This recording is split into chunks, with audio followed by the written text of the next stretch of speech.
আসসালামু আলাইকুম। স্বাগতম সাকিব স্টোরি লাউঞ্জে। আজ শুনবেন তারানাথ তান্ত্রিক সিরিজ থেকে একটি গল্প, একটি মেয়ের মুখ। লিখেছেন তারাদাস বন্দ্যোপাধ্যায়। চলুন আজকে গল্পটি শুরু করে দিই। বিকেল। তারানাথের বৈঠকখানার আড্ডা জমে উঠেছে। রোজ রোজ তারানাথের স্কন্ধে কণ্টকি ফল ভগ্ন করা উচিত নয় ভেবে আমি আর কিশোরী মোড়ের তেলেভাজার দোকান থেকে গরম গরম বেগুনি আর ফুলুরি কিনে নিয়ে এসেছিলাম। এখন শুধু শালপাতা কটা পড়ে আছে। ভেতর থেকে দ্বিতীয়বার চাও এসে উপস্থিত। তৃপ্তির ঢেকুর তুলে তারানাথ বলল, না, উড়েগুলো বেশ ভালো তেলে ভাজা করে, বুঝলে? কিশোরী বলল, সবকিছুর স্বাদ নির্ভর করে মনের অবস্থার উপরে। আজ এখন আপনার কোনো কাজ নেই, বেশ নিশ্চিন্তি আড্ডার মেজাজ। এখন বাসি তেলেভাজা পচা বেসনের ঠান্ডা ফুলুরিও ভালো লাগবে। আবার মাথায় দুশ্চিন্তা থাকলে দেরাদুন চালের বিরিয়ানিও মুখে রুচবে না, তাই নয়? তারানাথ মৃদু হেসে চায়ে চুমুক দিয়ে বলল, কথাটা তোমাদের পক্ষে সত্য হলেও আমার ক্ষেত্রে সম্পূর্ণ খাটে না বোধ হয়। বললাম, কেন? আপনার এ ব্যাপারে বৈশিষ্ট্যটা কি? আছে। তোমাদের নিরাপদ তরঙ্গহীন জীবনে দুশ্চিন্তা এবং দুর্ভাবনা একটা অস্বাভাবিক দুর্ভাবনা একটা স্বাভাবিক ঘটনা বলেই গণ্য করতাম। রাত্রিরে একটা ভয়ানক কিছু ঘটবে জেনেও দুপুরে ভোজ খেতে বাঁধেনি।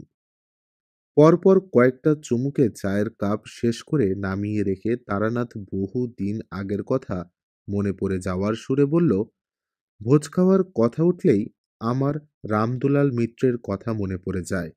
তাদের বাড়ি অতিথি হয়ে কয়েকদিন যা খাওয়া দাওয়া করেছিলাম তেমন সচরাচর কারো ভাগ্যে জোটে না। কিশোরী বলল, বেড়াতে গিয়েছিলেন? আরে না না, আমার আবার বেড়াতে যাওয়া? গিয়েছিলাম কাজে। বিপদে পড়ে তারা ডেকে নিয়ে গিয়েছিল। সে অনেক কাণ্ড। বললাম, গল্পটা হোক বরং, শুনতে মন্দ লাগবে না মনে হচ্ছে। তারানাথ মনে মনে একটু গুছিয়ে নিয়ে বলতে শুরু করলো, বছর 20 আগেকার কথা। মধুসুন্দরী দেবীর ব্যাপার মিটে গিয়েছে। বাড়িতে বসে ঘোরতর সংসার করছি। এর সঙ্গে হাত দেখি, কপোজ দেই, মুখ দেখে ভাগ্য গণনা করি। আয় মন্দ হয় না, আবার খরচও হয়ে যায়। পয়সা জমাতে পারিনি কোনো দিন। দেবী বলেই দিয়েছিলেন, অন্যের কষ্ট হবে না, কিন্তু ধনীও হতে পারবো না। একদিন সকালে বৈঠকখানায় বসে আছি। একজন মধ্যবয়স্ক লোক ঘরে ঢুকলেন। কাঁচায় পাকায় মেশানো চুল, বেশ বলিষ্ঠ ধাঁচের মাঝারি গড়নের চেহারা, পরনে দামি কাচি ধুতি, পাঞ্জাবিতে সোনার বোতাম, ডান হাতে অনেকগুলো পাথর বসানো আংটি। চেহারায় বড় মানুষের ছাপ আছে, ব্যক্তিত্ব সম্পন্ন মানুষ। ভদ্রলোক আমাকে জিজ্ঞাসা করলেন, আপনি কি তারানাথ জ্যোতিষার্ণব? আগে হ্যাঁ, কি দরকার বলুন। ভদ্রলোক এগিয়ে এসে পায়ে হাত দিয়ে প্রণাম করলেন। চেহারা দেখেই অবশ্য আন্দাজ করতে পেরেছিলাম। বললাম, আহা থাক, হয়েছে, বসুন। কি চাই আপনার? ভদ্রলোক বসে বললেন, আমার নাম রামদুলাল মিত্র। কলকাতাতেই বড় বাজারের দিকে সামান্য ব্যবসাপাতি আছে। আপনাদের আশীর্বাদে মোটা ভাত কাপড় হয়ে যায়। সম্প্রতি একটা বিপদে পড়ে আপনার কাছে এসেছি। কিন্তু ঠাকুরমশাই, কি বিপদ তা আমি বলবো না। শুনেছি আপনি মানুষের মুখ দেখে তার ভূত ভবিষ্যৎ বলে দিতে পারেন। আপনি বলুন দিকিনি, আমার বিপদটা কি? কিছু মনে করবেন না। ঠিক লোকের কাছে এসেছি কিনা তা তো আমার জানা দরকার। ব্যবসাদার লোকের মতো কথা বটে। আমি মনে মনে হাসলাম। এ লোক ঘরে ঢোকা মাত্র আমি বুঝতে পেরেছি কি বিপদে পড়ে ও এখানে এসেছে। তবে মিথ্যে ভেলকি দেখিয়ে লোককে চমকে দিতে আমার প্রবৃত্তি ছিল না বলে ওকে দিয়েই বলিয়ে নেবার চেষ্টায় ছিলাম। তা বাজিয়ে নিতে চায় যখন তখন, আমার আর বলতে আপত্তি কি? বললাম, বিপদ তো আপনার আপাতত তিনটে দেখতে পাচ্ছি। প্রথমত, আপনার ব্যবসা হঠাৎ একটা ডাল খেয়েছে। কেমন কিনা? আগে হ্যাঁ, তারপর? এটার জন্য ভাবতে হবে না, এখানে বসেই বলে দিচ্ছি। আপনি নীল রঙের গণেশ গড়িয়ে পুজো করুন, আবার ব্যবসার মোড় ফিরবে।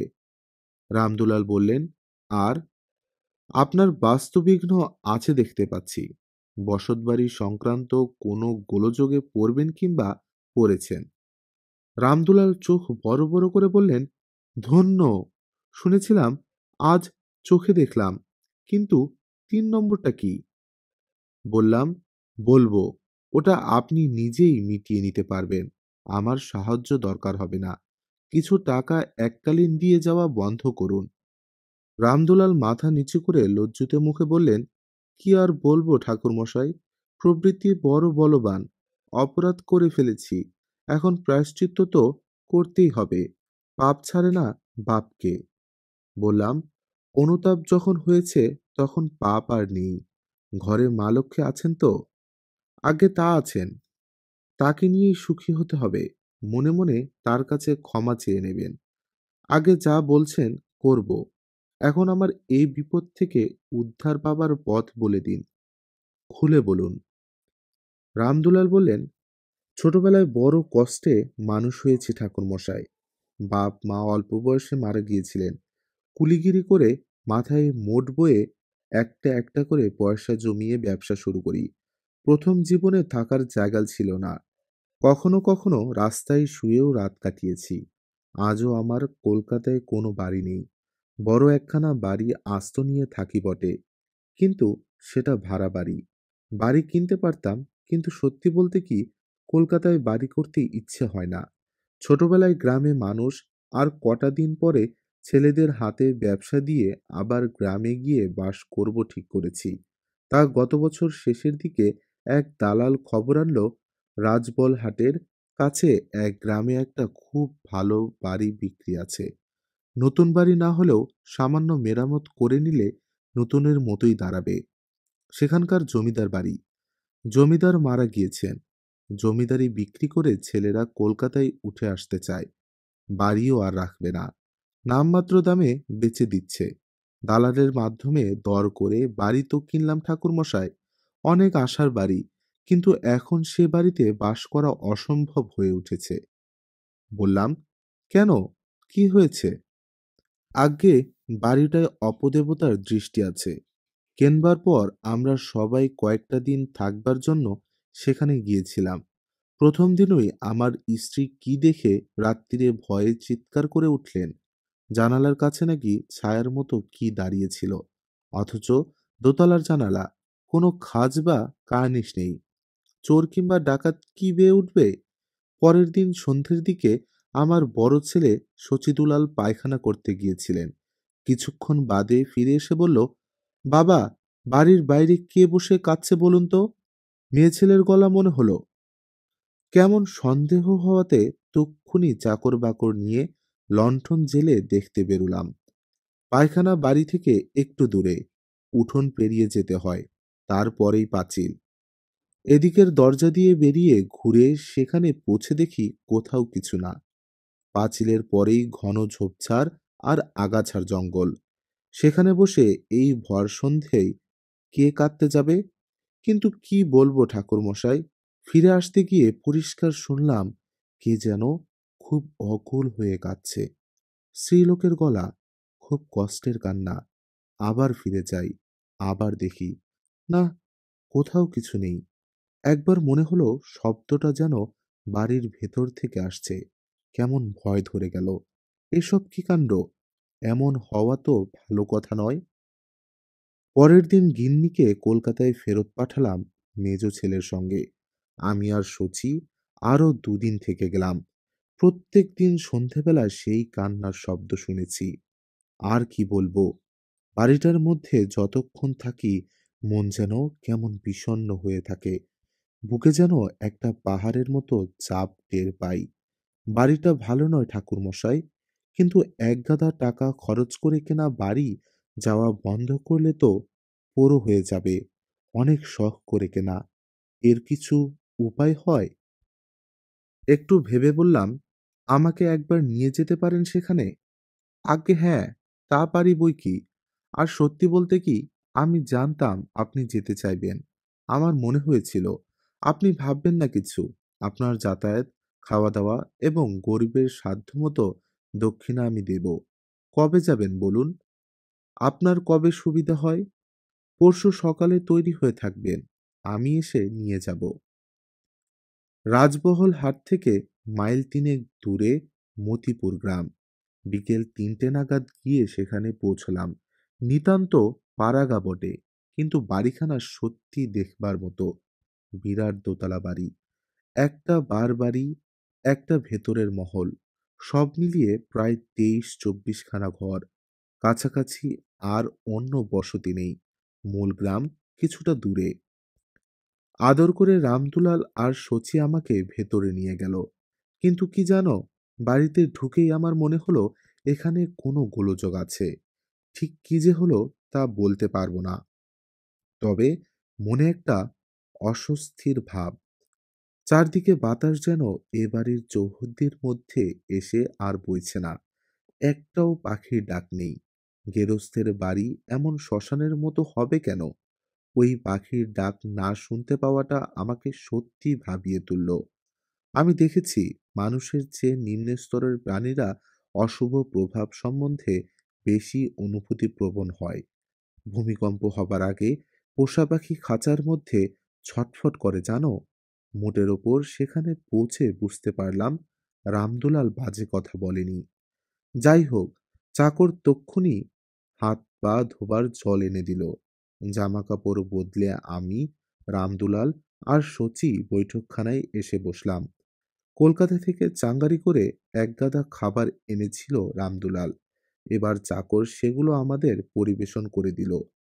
প্রচুর খাঁটি ঘিয়ে ভাজা লুচি, আলুর দম, বড় বড় জোড়া সন্দেশ, ছানার মুরকি ইত্যাদি। বেশ খিদে পেয়েছিল।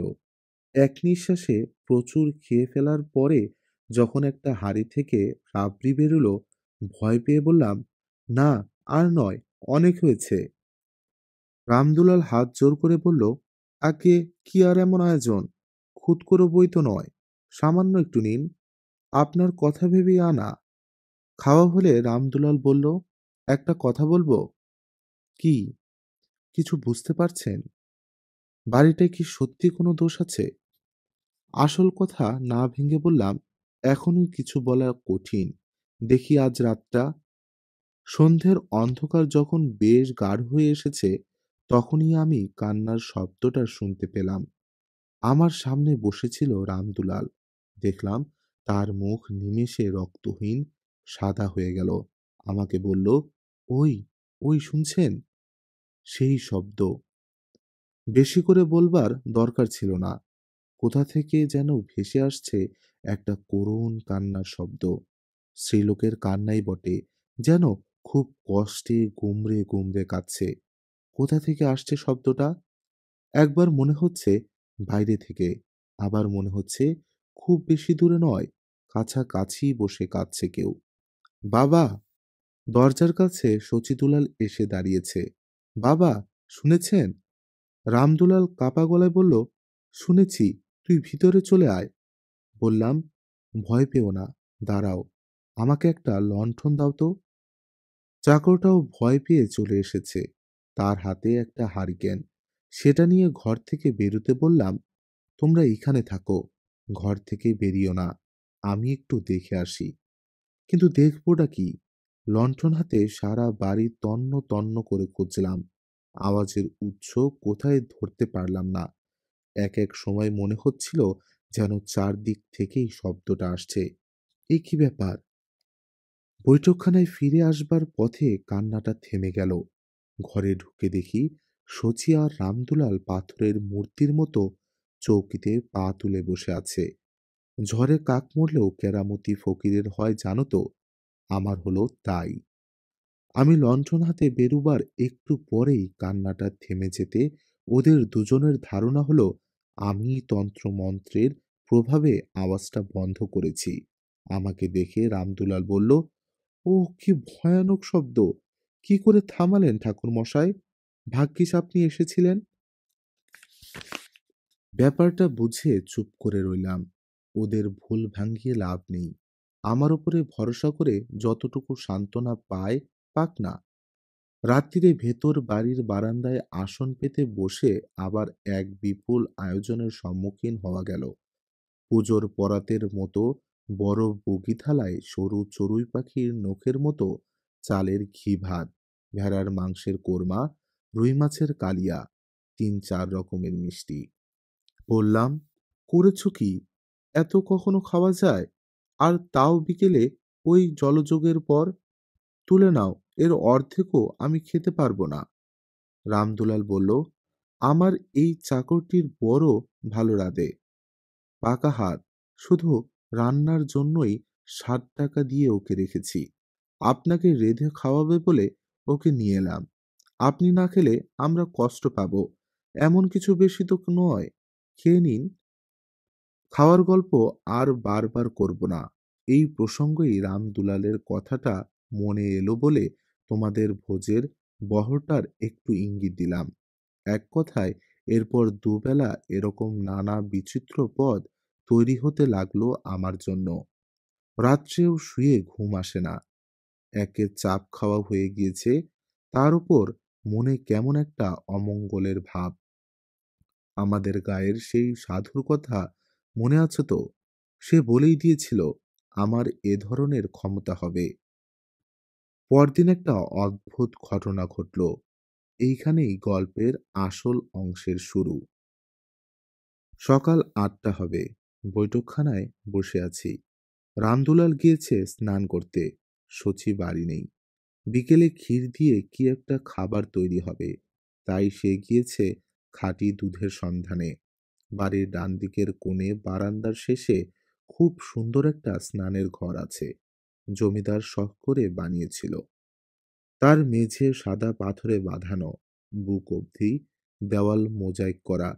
কানাই চাকর সকালে পুকুর থেকে স্নানের জল তুলে তাতে এনে রেখেছে। পুকুরেও অনায়াসে স্নান করা চলত, কিন্তু নতুন বাড়ি কেনা হয়েছে, সবকিছু ব্যবহার করা চাইতো। রামদুলাল সেখানেই স্নান করছে। হঠাৎ দরজার কাছে একটা আওয়াজ শুনে দেখি রামদুলাল এসে ঘরের মধ্যে দাঁড়িয়েছে। তার মুখ ভয়ে বিকৃত, বেচারা কাঁপছে ঠক ঠক করে। স্নান করতে করতে মাঝপথে বেরিয়ে এসেছে বোঝা যাচ্ছে। কাপড় ভেজা, গায়ে জল, মোছবার সময় পায়নি। বললাম, কি হয়েছে? ভয় পেলে নাকি? রামদুলাল প্রথমটা কথাই বলতে পারে না। এই সকালবেলা কি দেখে অত ভয় পেল ও? ধমকে বললাম, কি হয়েছে বলবে কিনা? ও বলল, আমার সঙ্গে আসুন। পেছন পেছন গেলাম। স্নানঘরের দরজার কাছে এসে ভেতরে মেঝের দিকে আঙ্গুল দিয়ে কি দেখিয়ে রামদুলাল বলল, ওই, ওই যে। প্রথমে কিছু বুঝতে পারলাম না। সাদা পাথরে বাঁধানো সুন্দর পরিষ্কার মেঝে কি দেখাচ্ছে রামদুলাল। তারপরে দেখতে পেলাম জিনিসটা।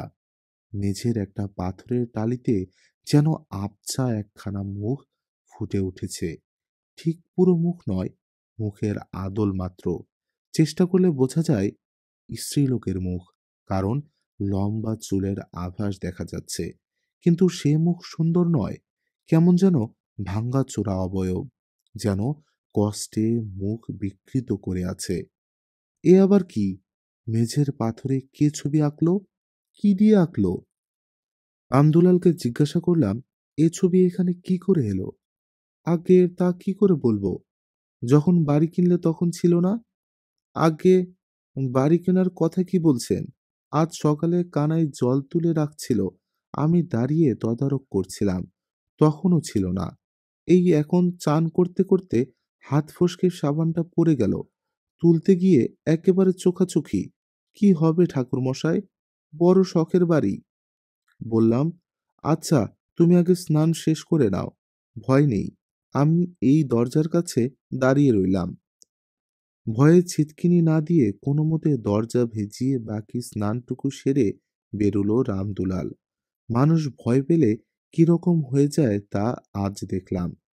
প্রথম দিন রামদুলালকে কত ব্যক্তিত্ববান পুরুষ বলে মনে হয়েছিল, কিন্তু যা ধরা ছোঁয়া যায় না এমন অপ্রাকৃত ঘটনার সম্মুখীন হয়ে সেই ব্যক্তিত্ব কখন বাতাসে উবে গিয়েছে। বৈঠকখানায় বসে রামদুলাল বলল, এসেই ব্যবসার অবস্থা খারাপ হয়ে গিয়েছে। বাজারে অনেক দেনা। এক বেটা মারোয়ারিকে প্রায় ৭০,০০০ টাকার মাল সাপ্লাই করেছিলাম।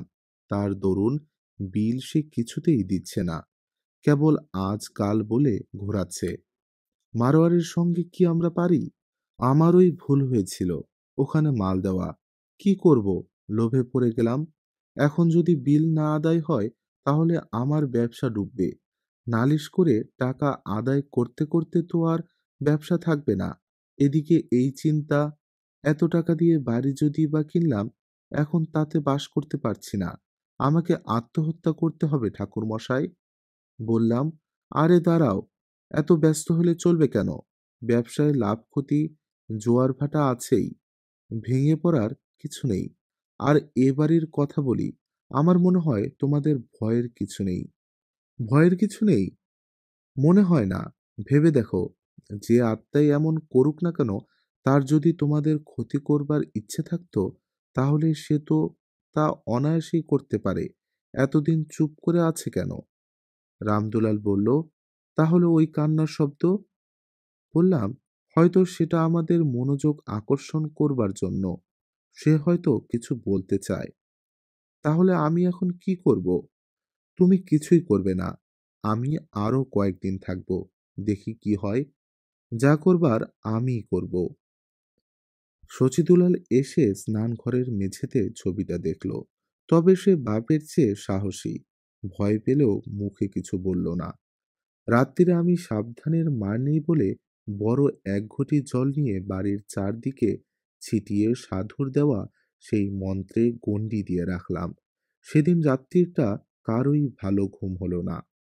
পরদিন সকালে উঠে আমি আর রামদুলাল গিয়ে দেখি স্নানঘরের মেঝেতে ছবিটা যেন আরো স্পষ্ট হয়ে উঠেছে। এদিক ওদিক দু একটা রেখা বেড়ে গিয়ে এখন বেশ স্পষ্ট বোঝা যাচ্ছে মুখখানা। সমস্ত মুখে একটা যন্ত্রণার চিহ্ন আঁকা। মুখ, নাক, চোখ যেখানে যা থাকার কথা ঠিক যেন সেখানে নেই। সমস্ত ছবিটাকে যেন টুকরো করে ভেঙে সামান্য অদল বদল করে বসিয়ে দিয়েছে। ফলে একটা অমানসিক কষ্টের চিত্র ফুটে উঠেছে। আমি এগিয়ে ভেতরে গিয়ে পা দিয়ে ঘষে ছবিটা মুছে ফেলবার চেষ্টা করলাম। কিছুমাত্র উঠল না। অথচ সাদা পাথরে কালো রঙের কিছু দিয়ে আঁকা জিনিসটা। তবে উঠছে না কেন? মনে হচ্ছে ছবিটা যেন পাথরের ভেতর রয়েছে, বাইরে থেকে ঘষে তোলা যাবে না। এরপর থেকে প্রত্যেক দিন ছবিটা একটু করে স্পষ্ট হয়ে উঠতে লাগলো। এখন বেশ বোঝা যায় একজন অল্প বয়সী মেয়ের ছবি। বেশ মিষ্টি দেখতে, কিন্তু কে যেন তাকে খুব অত্যাচার করেছে। ব্যথায় কষ্টে তার মুখ বিভৎস হয়ে আছে। সত্যি, রামদুলালের আর দোষ কি? আমারই গা ছমছম করতো সেদিকে তাকালে। বেশ গরম পড়েছে।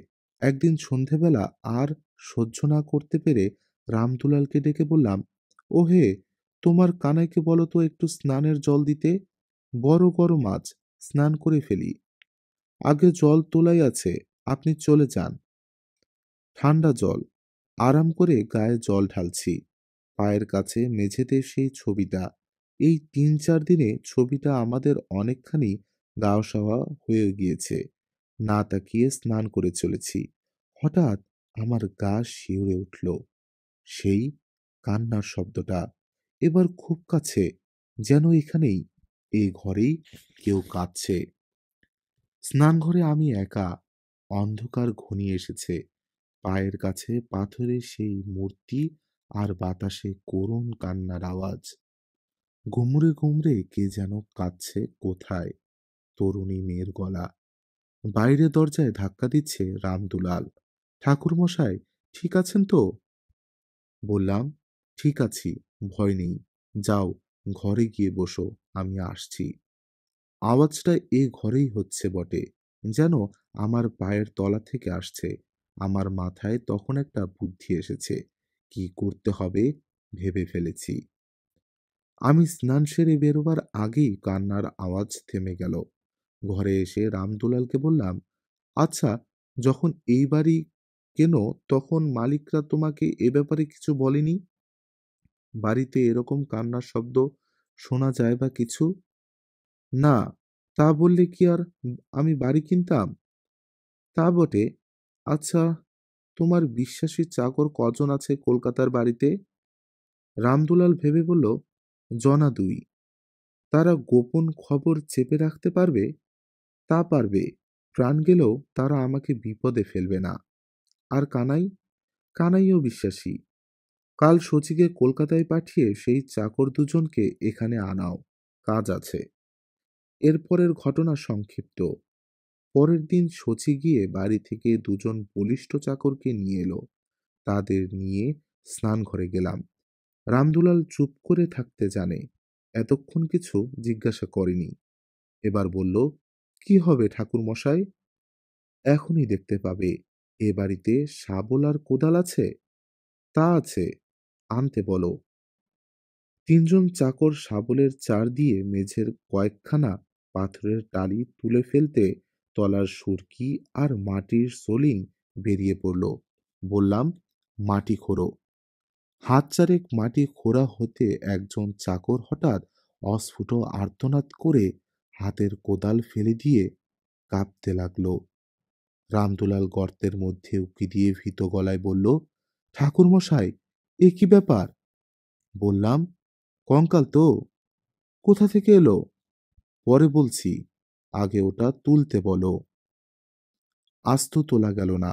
তুলতে যেতেই হাড়গুলো খসে আলাদা হয়ে যেতে লাগলো। কিছুক্ষণ বাদে মেঝেতে ছোট একটা হাড়ের স্তূপ হয়ে গেল। এতক্ষণ বাদে কিশোরী বলল, তারপর? তারপর আর কি? সেই হাড় রাস্তায় করে এনে গঙ্গায় ফেলে দেবার পর ও বাড়িতে আর কোনোদিন কান্নার আওয়াজ শোনা যায়নি। রামদুলাল আমাকে জিজ্ঞাসা করেছিল, কার কঙ্কাল ঠাকুরমশাই? বললাম, এতদিন পরে তা আর বলা সম্ভব নয়। এদেরই পূর্বপুরুষদের মধ্যে কারো কাণ্ড আর কি। সেকালে জমিদাররা কিরকম অত্যাচারী হতো জানোই তো। কাকে মেরে পুঁতে ফেলেছিল বলা কঠিন। বাড়ির বউ হতে পারে, আবার গায়ের মেয়েও হতে পারে। যেই হোক, তার আত্মার সদ্গতির জন্য কেঁদে আমাদের দৃষ্টি আকর্ষণ করার চেষ্টা করত। গঙ্গায় দেওয়ায় মুক্তি পেয়ে গেল। আর হ্যাঁ, এ বাড়ি যারা তোমাকে বিক্রি করেছিল তাদের ওপর রাগ করো না। তারা খুব সম্ভবত কিছুই জানে না। পূর্বপুরুষ যে অন্যায়টা করেছিল সে গোপনেই করেছে। সাক্ষী দাঁড় করিয়ে রেখে কেউ খুন করে না। রামগোপাল বলল, ওরা কান্না শুনতে পেত নিশ্চয়ই, অথচ আমাকে বলেনি। সেটা তো একটা অপরাধ। বললাম, ওরা কান্না শুনতে পেত কিনা সে বিষয়ে আমার সন্দেহ আছে। কেন বলুন তো? যাদের পূর্বপুরুষের হাতে মেয়েটি মারা গিয়েছিল তাদের হাতে মেয়েটির আত্মা হয়তো মুক্তি পেতে চায়নি, তাই বাড়ি বিক্রি হবার পর তোমার কাছেই মুক্তি চেয়েছে। যাও, এ বাড়িতে আর ভয় রইল না। বরং একটি আত্মা সদ্গতির অভাবে কষ্ট পাচ্ছিল, তার আশীর্বাদ পেলে। রামদুলাল আমাকে আদর করে বাড়ি পৌঁছে দিয়ে ৫০০ টাকা দিয়ে প্রণাম করল। আমি আপত্তি করেছিলাম। বাধা দিয়ে সে বলল, আপনি বুদ্ধি না দিলে আমরা কি মেঝে খুঁড়তে যেতাম? এর দিন দশেক পরে রামদুলালকে আবার একবার দেখেছিলাম। আমার বাড়িতে এসেছিল ২ ছেলেকে নিয়ে। মুখে হাসি। বললাম, কি হে, কি খবর? আগে আত্মার আশীর্বাদ সত্যি আছে। কিরকম? রামদুলাল খুশির হাসি হেসে বলল, মারোয়ারি বেটা গতকাল বিল পেমেন্ট করেছে। তারানাথ গল্প থামালো। রাত বেড়ে চলেছে। রামদুলালের ৭০,০০০ টাকা হলো বটে, কিন্তু আমাদের কাল আবার আপিসে যেতে হবে। বিদায় নিয়ে বেরিয়ে বাড়িমুখো রওনা হলাম। গল্পটি কেমন লাগলো কমেন্টে জানাতে ভুলবেন না। আমার পার্সোনালি তারানাথ তান্ত্রিক সিরিজটি খুব ভালো লাগে। আপনাদের তারানাথ তান্ত্রিক সিরিজ থেকে কোনো গল্প ভালো লাগলে সেটি আমাকে কমেন্টে রিকমেন্ড করবেন। আর এ পর্যন্তই আজকে। শেয়ার করুন, লাইক করুন এবং ভালো থাকুন, সুস্থ থাকুন। সাকিব স্টোরি লাউঞ্জের সঙ্গেই থাকুন। ধন্যবাদ সবাইকে।